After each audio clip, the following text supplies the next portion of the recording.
Hi everyone, welcome to Sprouts LinkedIn Live. I'm Avi, I'm the co-founder here at Sprouts.ai. We are building an AI-powered go-to-market intelligence platform which help companies to ramp up their demand generation efforts. And today we are going to talk about how AI is transforming sales pipeline and frameworks in 2025. And to do so, I have with me James Buckley uh, with us today, a host and sales content creator at Sell Better. With years of experience guiding sales professional, James is a renowned for his engaging content, hosting insightful session, and empowering sales team with practical strategies to success. His expertise lies in building personal brand, which personally I'm very curious to learn today, strengthening sales framework, and leveraging innovative tools to drive revenue growth. James, thank you so much for joining us on LinkedIn Live. Super excited to host you. Yeah, this is a pleasure. I like going live on LinkedIn, and I have a very engaging audience. We have the best audience in the world at Sell Better, so I hope everybody's paying attention and going to tune in and drop some comments in the chat. This is a lot of fun. Absolutely. James, moving on, like directly diving in. So, first, James, your career as a sales leader and content creator is inspiring, right? Like, love the shows which you have put together, the podcast you have put together. Like, those are like very, very insightful. Can you share what led you to focus on guiding sales professional and how the content creation has shaped your approach in building effective frameworks? Absolutely. So I believe that sales is a vehicle to success, whatever success might look like for you. If you talk to any salesperson that you meet, they'll never tell you, I've always wanted to be in sales. Even when I was little, I was like, I want to graduate from college and I want to do sales. Nobody ever said this, right? Yeah. But almost all these people will say, I kind of fell backwards into this, right? And the reason they got the sales job is because they needed a job, they needed money. But then something happens. You start making money because sales pays well when you do it well. So you're like, oh, I'm making money. Now the job becomes a career, and that career becomes more than money ever thought about being about. It's about lifestyle. You want to travel, you want to have a family, you want to buy your first home, you want to be able to purchase a car without having to finance it, right? There's a number of things that highly paid salespeople can do that your typical 9 to 5 cashier after college working their way towards middle management at a grocery store can't do. So I started doing sales in and out of the kitchen, and I did door-to-door Oh, B2B and door-to-door residential to get out of the hot kitchens that I was working at. I used to be a cook for 15 years at oh, that's lots of lovely. big chain restaurants, right? I was a cook, Mm-hmm. I was a server, I was a busboy, I was a manager, I was a Oh, restaurant GM. If you name it at a restaurant, I probably held that role at some point. Right? So as you go through these processes of growth in sales, you start to realize that the money is a byproduct of the people that you serve, and you develop kind of your own style of sales, and that's your vehicle.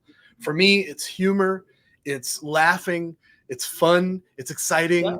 it's energy, right? That's my vibe as a seller. Some people are factual, they sell with numbers and metrics and statistics, and that's how they sell. Great. We all have our own little buyers, but I knew that if I could inspire, help, motivate, plus provide tactics to salespeople that were looking to get good at their job so that they could make a career out of it, that's Mm-hmm. like the most future proof thing that I could think of at the time in 2015 when I started in B2B SaaS and tech. So I started working my way towards that since Mm-hmm. then. And it's been the best thing I could possibly do. And that's how Say What Sales was born. I had to find something to be able to provide a channel somewhere where people could look and say, oh, that's good. I never thought of it that way. And Yeah. that's the brand. All you got to do is create great content, put it out there, and the people that want to find you will find you. Got it. Got it. No, that's pretty inspiring, James. Like from cook to getting into sales to building a personal brand, hosting like multiple podcasts, creating Right. your personal brand, and to now coaching people on sales. How did the personal brand thing start, and when did you think of like coaching people, right? What is some of those instances in life Yeah. which led to this decision of, hey, I want to build my personal brand, Love and it. then eventually I want to coach people? So what led you to this journey?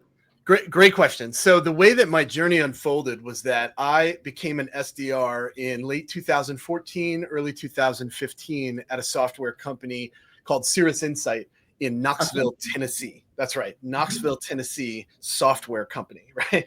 Mhm. I hit the phones. They basically like showed me the platform.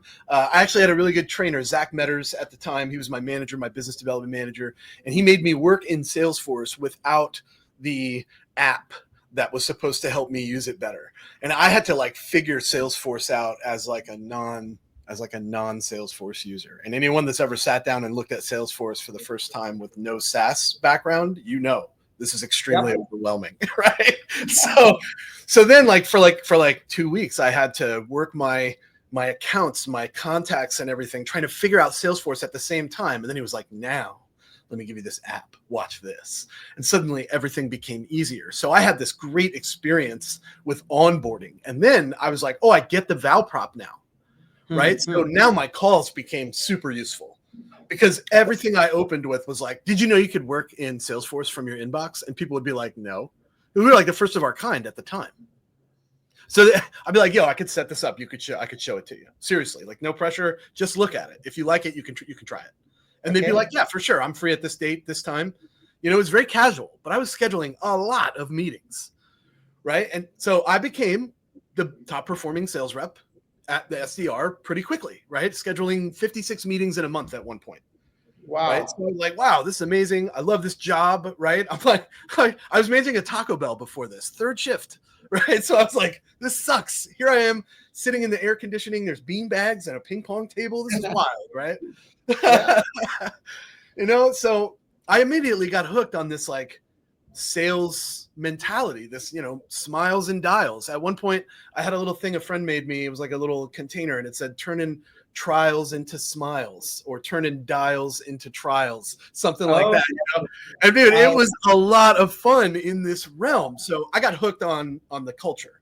Fast Okay. forward two, Mhm. 3, 4 years, I've taken over the biz dev team. We're getting ready to sell the company. We sell the company, and I move in 2019 to a company called Ringlead. That's where the content game really took a step forward. So Got for it. 4 years at my first company, I was holding my phone in front of my face, creating Mhm. content, you know, little blurbs on LinkedIn, but I was building Say What Sales, right? The first thing I put out went viral. It was a joke about templates. And I was like, couldn't we be honest about templates and just say, you know, hey, I could do this dance with you for 6 months, or we could talk for like 10 minutes and maybe we can figure out if there's a way to work together, right? And it went viral, went bananas. And I was like, oh, this is like the way to do it. Because I spent the next 6 months just piling through all of that engagement and talking to strangers because of it and creating opportunities. So I was like, man, I got to give this thing a name. So that's where Say What Sales really rolls Got off it. the tongue. Really nice. One of the most common questions I was getting was, what do I say? So say what was really popular back when I was in the 80s growing up, you know, I and know. that was super easy. I landed on that with the alliteration. It sounded nice. And then I had to come up with something to say that would pull people towards me. And so I came up with, if you're a salesperson, we're the same person. And that's my empathy bone going out to a community of people that I resonate with, that I relate to. I know their struggle. It sucks to come in and make 300 dials a day and get no meetings. It sucks to come in and have nonstop tasks to do and feel like you're getting nowhere with pounding out all this outreach. It sucks to have a leadership team or a marketing team that is disconnected from you and doesn't provide any type of resources for you to be successful and yet holds you accountable every day, right? This is Yep. a tough position and it's meant to be that way, but I figured out how to make it fun and make it useful, and that's what I teach people how to do, and that's been the time of my life for the last 5 years. Awesome, awesome, awesome. Such an amazing, amazing story. Loved it, loved it. James, James, moving to like slightly more tactical kind of a question I have. Uh, like 1 to 10, ARR is a big milestone, and 10 to 100, which is like a scale up phase, requires even stronger sales methodology, right? Yeah. Uh, so I have two parts to it, right? Like, what do you recommend a salesperson should think of when Mm. going from 1 to 10 and 10 to 100? That's the first part of the question. The second part is, how is, let's address elephant in the room, which is AI powered insights. How is that changing the entire frameworks and the way the sales team is operating in these two phases? These are great questions. Okay, so let's address the 1 million to 10 million ARR question first, and then the 10 to 100 million. Yep. First of all, in my own experiences, when we sold that company that I originally worked with in 2014, 2015 through 2019, that company was sold because no one knew how to take that $15 million ARR and turn it into 50 and turn that Okay. into 100, right? Startup people only know how to take a startup so far before it becomes strangers walking around in the hallway that they don't know.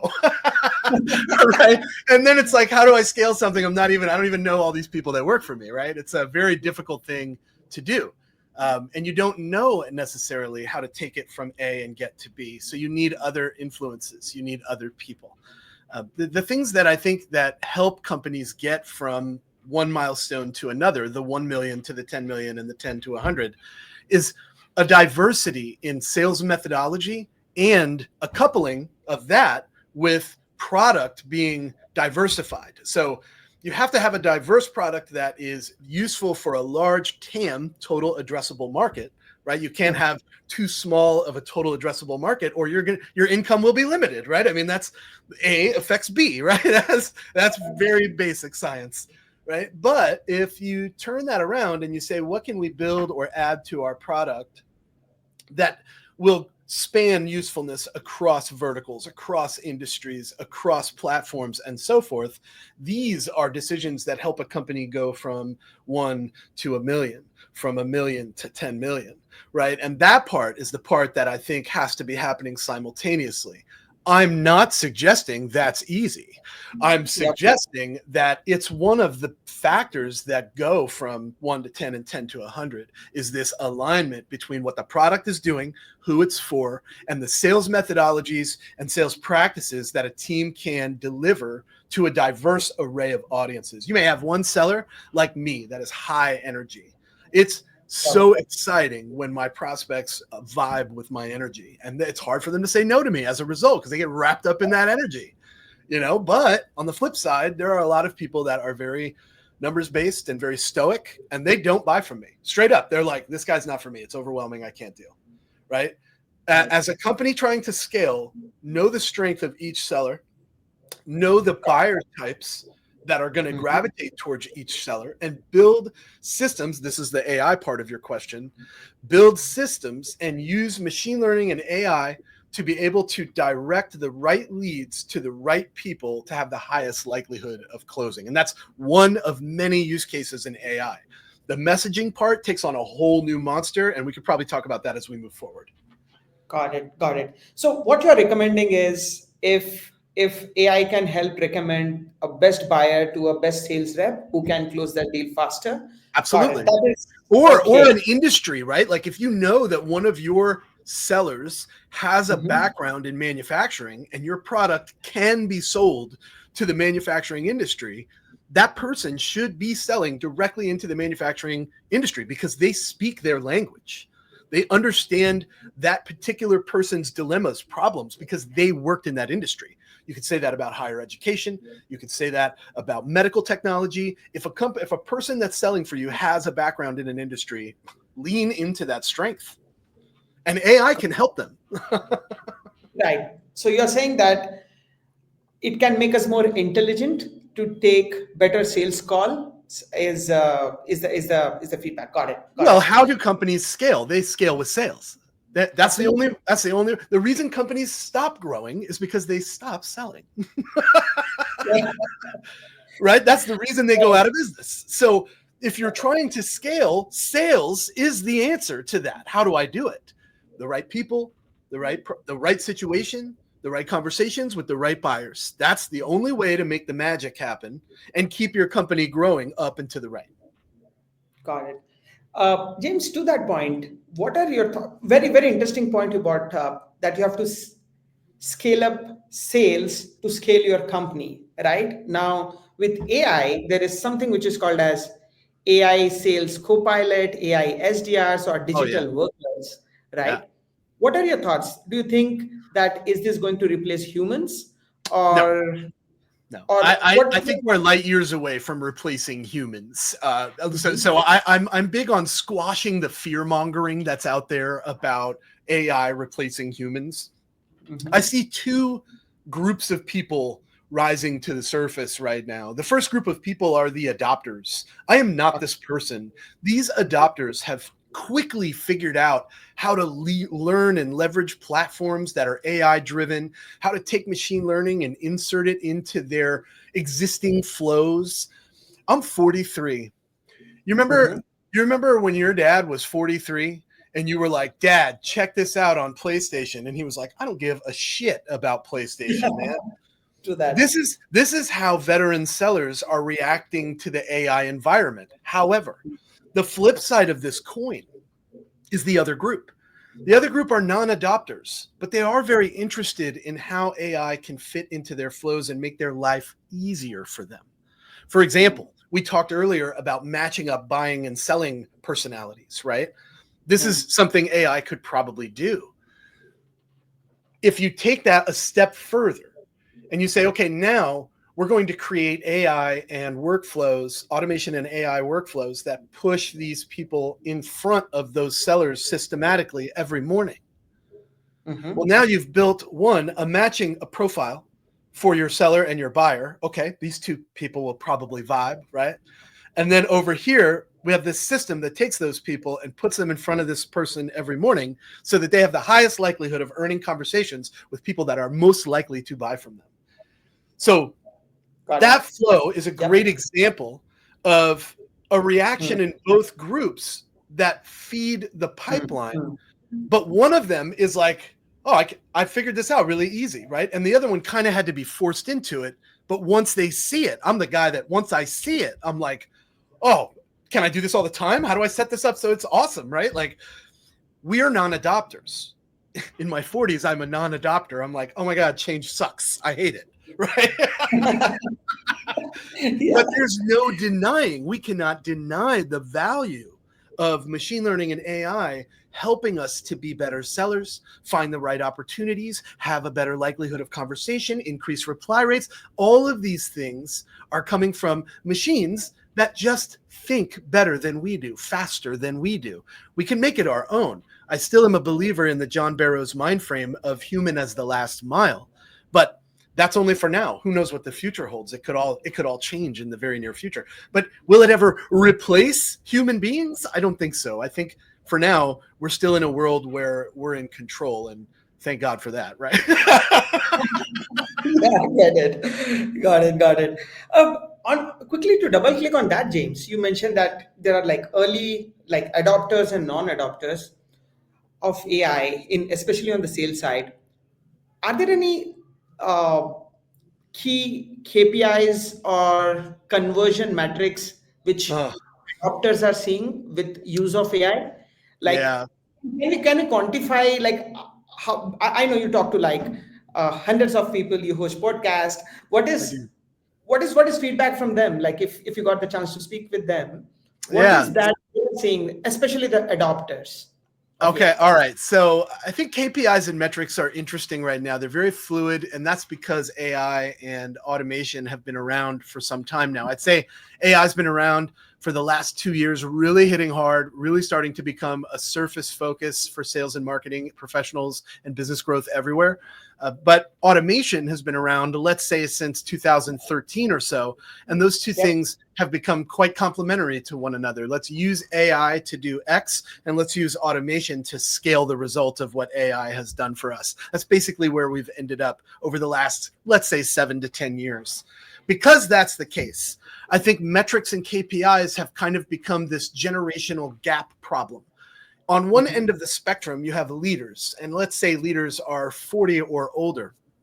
I'm Mhm. being generous. Nobody skewer me. No 20-year-old VPs need to be coming at me with skewers. It's okay, right? You're ahead of the curve. Chill out, right? Yeah. But if you're a VP of sales at a Fortune 500 company, you're probably of the older generation. And when you were in sales in your 20s and you were the high note, Volume was the play. I mean, it was more calls, it was more dials, it was more doors to knock on, more conversations, work harder, stay longer, get up earlier, do more. That's the answer. So in your mind, you're programmed for the word more to be pretty much the answer when coaching is delivered to the team. In the modern age, I think young people everywhere have realized that there is a quality approach. However, the statistic still remains. 70% is a real stat. 70% of salespeople miss quota every year. Is Oh, more the answer or not? Because we're pushing for more from the leadership, but on the quality side, we're like, oh, you really have to give a shit. You really have to slow down to speed up. You need to take your time with this. These are the two messages that are in the space. Now think about how automation and AI is fueling that debate between generations. This is a massive miscommunication, and the person that suffers is the buyers. yep. That's the worst part about it all, is that it's not the salespeople that are suffering. They're still, closing their deals. 30% of them are hitting quota. All right, it's the same. Okay, cool. The leaders are happy because we're using this machine learning and this AI and this automation in tandem to hit, hundreds of touch points a day. Okay, well, the metrics are being hit. Super. Right? All the while, what's the buyer seeing? Shitty emails hitting their inbox in droves. I mean, they can't even. I don't blame any leader right now for avoiding their inbox like toxic waste, because it's just littered with AI written emails and automated stuff that's not relevant. And that's the disconnect. So I am 100% supportive of where AI is going, but where it is kind of sucks for buyers right now. And because that's true, it's become a weapon for sellers in the eyes of the buyer. And therefore, it's tough to say, this is awesome, super useful. I think right now, it's a question mark. It's changing things, yes. But is it helping sellers to be successful? 70% are still missing quota. So I think that's a question mark, really. I don't think that's a guarantee. And I think there are exceptions to that rule. Not on the whole. I think on the whole, most sellers are very confused about how this is going to help them. And let's be honest, the leadership doesn't always give them time to go learn these platforms. So it's it's a bit of a conundrum in 2025. Got it. So taking the lead onto that and talking more about sellers, right? Like you have raised an interesting point. Like sellers do a lot of mistakes and this thing. So uh, I was going through your LinkedIn feed, James, and very recently you had a conversation with Eric Fisher, and you talked about pros, cons, and common mistakes sales teams make while reaching out to prospect. And you also discussed on how sales folks should organically bring up the sales pitch in the conversation so that it doesn't sound like a salesy, right? Uh-huh. Can you tell more about it? And James, it would be great if you can give one real-time example, maybe from your experience, so that we can relate it much better.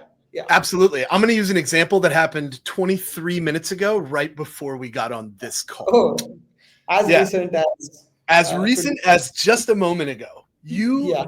Your team reached out to me to do this event with you. Before I responded, I went to your website and I said, is this even relevant to my audience, the people that follow me? Well, of course, you guys do AI-powered sales intelligence. Well, I happen to host a show that picks up sponsors like Sprouts.ai, and you guys would get exposed to our entire audience. So when we connected and started talking about this, I was so excited to speak with you guys. And my very first casual comment was, we should probably be getting you guys in front of our audience. They love solutions like yours. Absolutely. And immediately the response was, totally, let's talk about that after the show.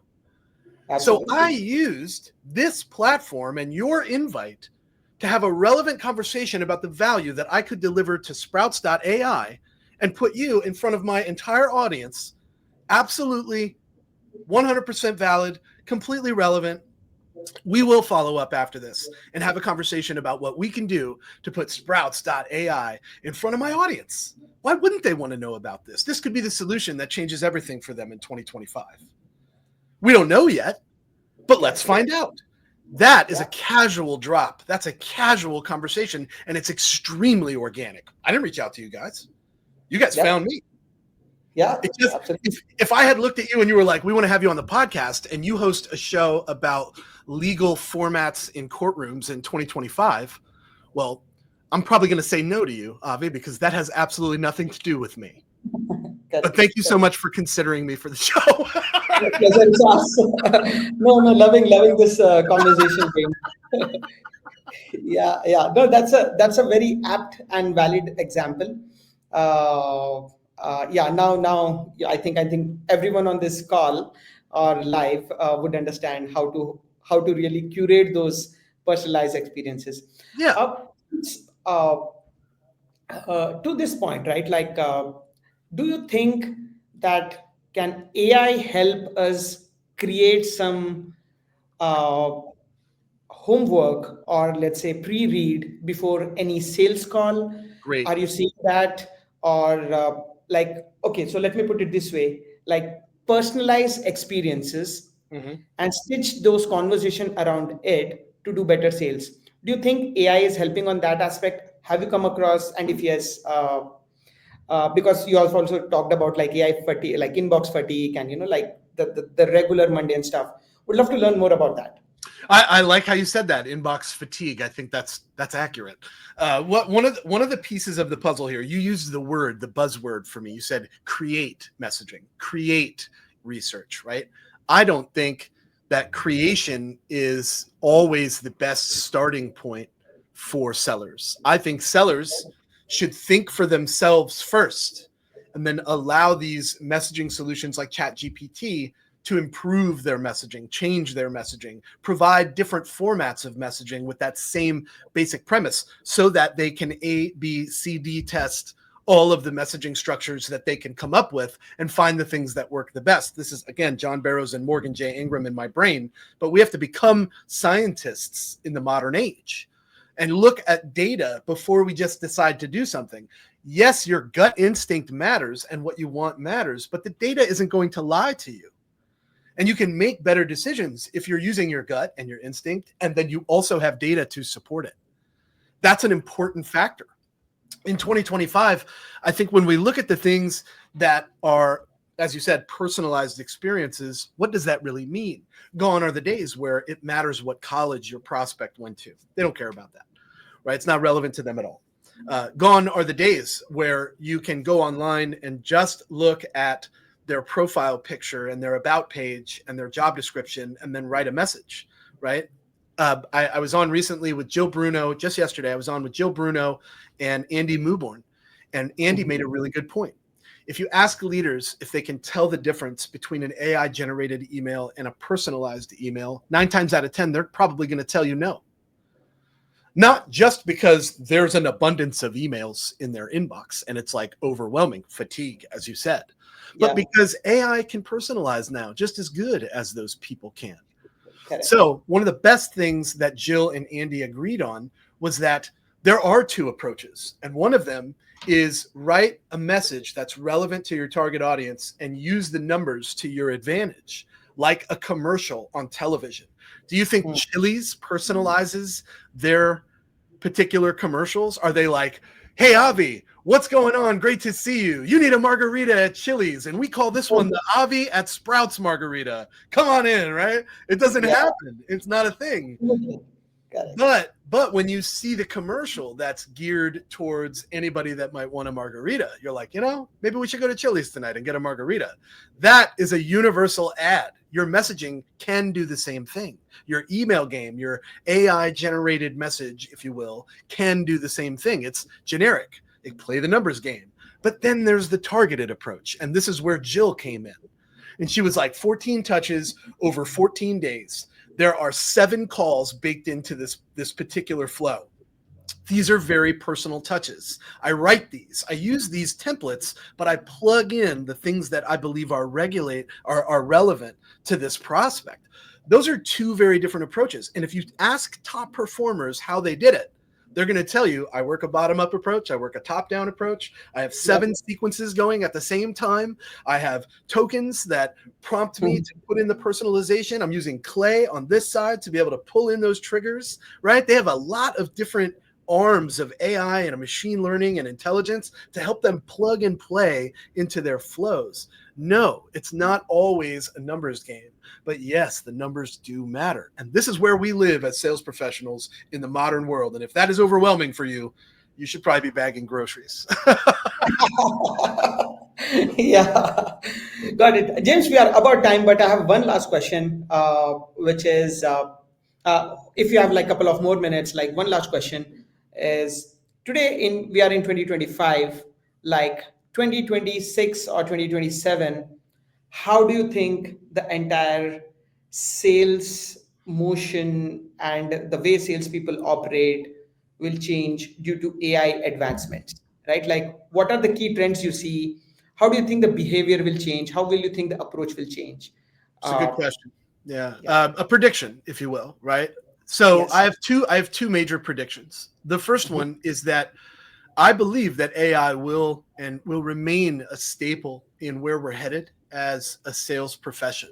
I just think that where it stops and the human being picks up the process from there is still in flux. So my prediction for that is that we're going to realize where the end of AI and system and process ends and where humans go. I think that's going to happen before the end of this year. That part has to be figured out. The other part of the puzzle is that I do think the influencer marketing game is currently effective, but I do not think that it is a lasting lead gen play. And let me tell you why. Okay. In the grand scheme of life, when you follow an influencer, what are you after? You're after insights, you're after knowledge, you're after content, entertainment, a dopamine hit, if you will, right? That's what we're after. Okay, cool. Yep. So now we have paid influencer marketing telling people that they should go and use specific products and retail and B2C or even like affiliate marketing. This is all the rage right now. Here's the downside of that play. Batch and blast is still very prominent among marketers. And when you like, react, engage with a paid influencer's post, these companies do obtain your contact information and go to market to you. Sorry, that's the nature of the beast. I think that influencers will lose credibility with a lot of followers because those followers will recognize the fact that every time they click like, they are bombarded with spam emails from those companies. And that's going to hurt their credibility and their following. I also think those companies will get their wrists slapped eventually for violating spam acts and castle laws and GDPR compliance and all these other laws that have been put in place that protect consumers. And I want to say this finally, keep in mind that with every AI and machine learning and all those solutions that are designed to help salespeople sell, there is just as many solutions out there to help buyers get protected from sellers just like you. Got And it. that is an important thing to know. No Absolutely. buyer wants to be hounded by your machine learning solutions, your AI apps. So just know that there are just as many forces working against us as there are working for us. We just turn a blind eye to those. Got it. Got it. Can't agree more, James. Yeah. Thank you so much. We are about time. Love the energy. Love the insights. And I think you have that energy where definitely I thoroughly enjoyed these conversations and the insights. Yeah. Uh, for sure, I'm going to follow your podcast. I was not doing that, but going to do that. Say what Yeah, saves. anybody can check us out. Sellbetter.xyz is the website. You can hop over to YouTube and subscribe. We got all types of free stuff. If you go to the website, though, look at the daily show up top.